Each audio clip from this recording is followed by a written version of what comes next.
ایک صحابی تھے حضرت عاصم بن ثابت رضی اللہ تعالیٰ عنہ، جنگ احد میں نا حضور کے ہاتھ پہ موت کی بیعت کی، جنگ احد میں بیعت کی، سونیا تیرے نام پہ مرنا، ڈٹ کے لڑے۔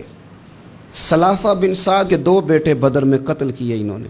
ایک قبیلہ غزیل تھا، انہوں نے احد کے بعد حضور سے کہا کچھ قاری ہمیں دے دیں، ہم نے قرآن سیکھنا ہے، تو نبی پاک نے کچھ بندے بھیجے تو عاصم بن ثابت کو بھی بھیجا، لیکن انہوں نے دھوکہ کیا، وہاں جا کے ان کو گرفتار کر لیا۔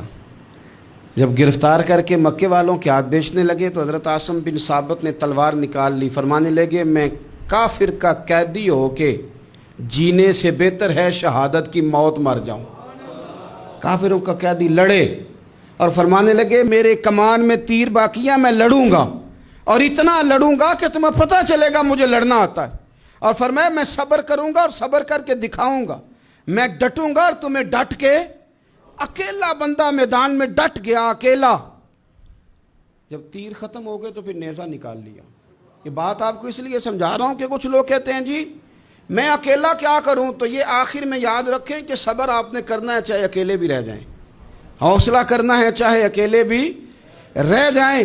اکیلے لڑے، تیر ختم ہو گئے تو نیزہ نکال لیا، خوب لڑے۔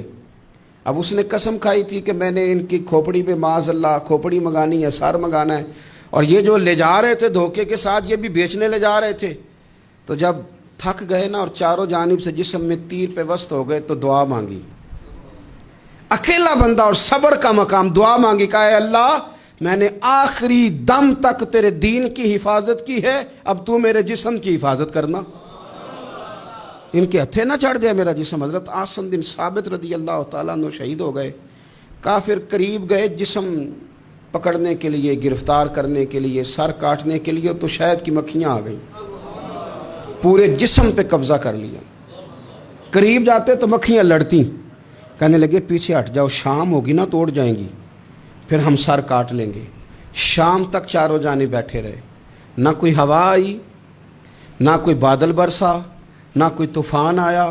شام کو انہوں نے اٹھانا تھا، ایک ریلا آیا پانی کا، اور جناب عاصم بن ثابت کی لاش مبارک کو بہا کے لے گیا۔